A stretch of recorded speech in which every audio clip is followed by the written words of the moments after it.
B Ed 4 সেমিস্টারের ICT paper নিয়ে আমরা ডিসকাস করব, যেখানে যে 1 নম্বরের প্রশ্নগুলো লিখতে হয়, 7টা প্রশ্নের মধ্যে 5টা লিখতে হবে তোমাদেরকে।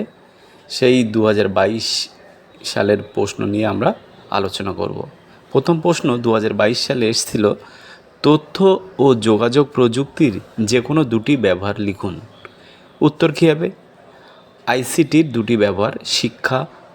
আইসিটি শিক্ষার ক্ষেত্রে বিভিন্নভাবে ব্যবহৃত হয়, যেমন অনলাইন শিক্ষা, শিক্ষার্থীরা ইন্টারনেটের মাধ্যমে শিক্ষা উপাদান অ্যাক্সেস করতে পারে এবং শিখতে পারে। শিক্ষা সফটওয়্যার, বিভিন্ন শিক্ষা সফটওয়্যার পরীক্ষার্থীদের শিক্ষাকে আরও মজা এবং আকর্ষণীয় করে তোলে। ব্যবসার ক্ষেত্রে কী ব্যবহার হয়? আইসিটি ব্যবসার ক্ষেত্রে বিভিন্নভাবে ব্যবহৃত হয়, যেমন ই কমার্স, ব্যবসায়ীরা ইন্টারনেটের মাধ্যমে পণ্য বিক্রয় করতে পারে। ই ব্যাংকিং, গ্রাহকরা ইন্টারনেটের মাধ্যমে ব্যাংকিং সেবা গ্রহণ করতে পারে।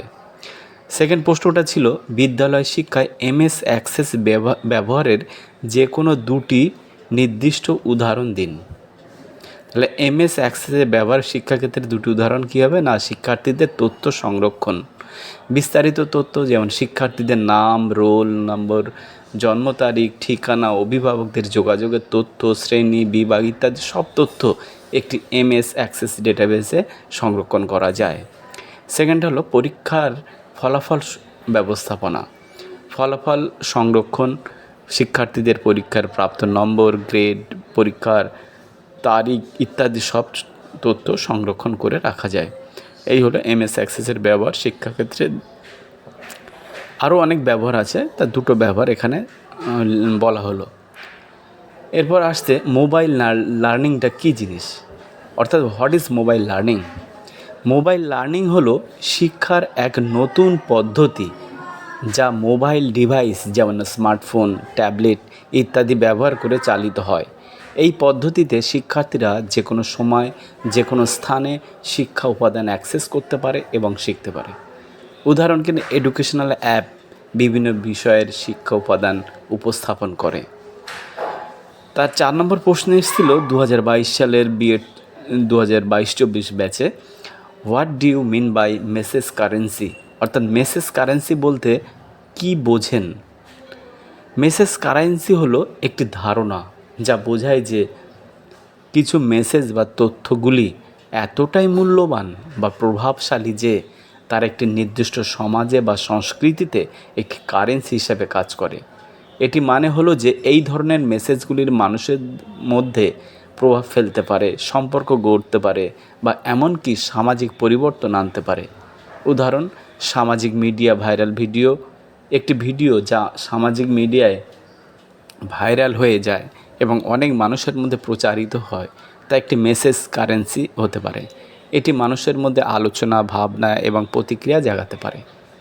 তার পরের প্রশ্ন ছিল, মেসেজ ক্রেডিবিলিটি বা বার্তার বিশ্বাসযোগ্যতা বলতে আপনি কি বোঝেন? না, বার্তার মেসেজ ক্রেডিবিলিটি বা বার্তার বিশ্বাসযোগ্যতা হলো একটি ধারণা যা বোঝায় যে কোনো একটি বার্তা বা তথ্য কতটা বিশ্বাসযোগ্য বা নির্ভরযোগ্য। এটি বার্তার সত্যতা, সূত্রের বিশ্বাসযোগ্যতা এবং বার্তার প্রাসঙ্গিকতার উপর নির্ভর করে। মেসেজ ক্রেডিবিলিটি একটি গুরুত্বপূর্ণ বিষয়, কারণ এটি বোঝায় যে কীভাবে মানুষ বার্তাগুলি গ্রহণ করে এবং তাদের উপর বিশ্বাস করে।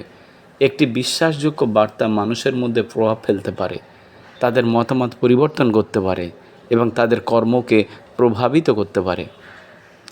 পরের প্রশ্নটা ছিল, এনএমইআইসিটি এবং ইডিইউএসএটি এর পুরো কথা কী? NMEICT stands for National Mission on Education through Information and Communication Technology, R EduSat stands for Education Satellite। 6 নম্বর প্রশ্নটা ছিল, দূরশিক্ষার দুটি সুবিধা কি? না, দুটো সুবিধা হলো, 1 নম্বর সময় এবং স্থানের স্বাধীনতা। দূরশিক্ষা শিক্ষার্থীদের যে কোনো সময়, যে কোনো স্থান থেকে শিক্ষা গ্রহণ করার সুযোগ দেয়। শিক্ষার্থীদের ভৌগোলিক অবস্থান বা কাজের সময়সূচির কোনো বাধা থাকে না। ব্যক্তিগতকরণ, দূরশিক্ষা শিক্ষার্থীদের নিজের গতিতে শিখতে নিজের প্রয়োজন অনুযায়ী শিক্ষা উপাদান উপস্থাপন করার সুযোগ দেয়। শিক্ষার্থীরা নিজের শক্তি দুর্বলতা অনুযায়ী শিক্ষা উপাদান অধ্যয়ন করতে পারে। এই প্রশ্নগুলো আমরা পেয়েছিলাম 2022-24 পরীক্ষাতে। তো এরপরে যে আমাদের পার্টটা আছে 3 নম্বরের কোশ্চেন অ্যান্সার, সেটা পরবর্তী ভিডিওতে আলোচনা করব। তারপরে 10 নম্বরের প্রশ্ন আছে, অর্থাৎ আরও পরপর আমরা ভিডিও করে যাচ্ছি যাতে আপনাদের এটা কাজে লাগে। আপনারা সাথে থাকুন। Thank you.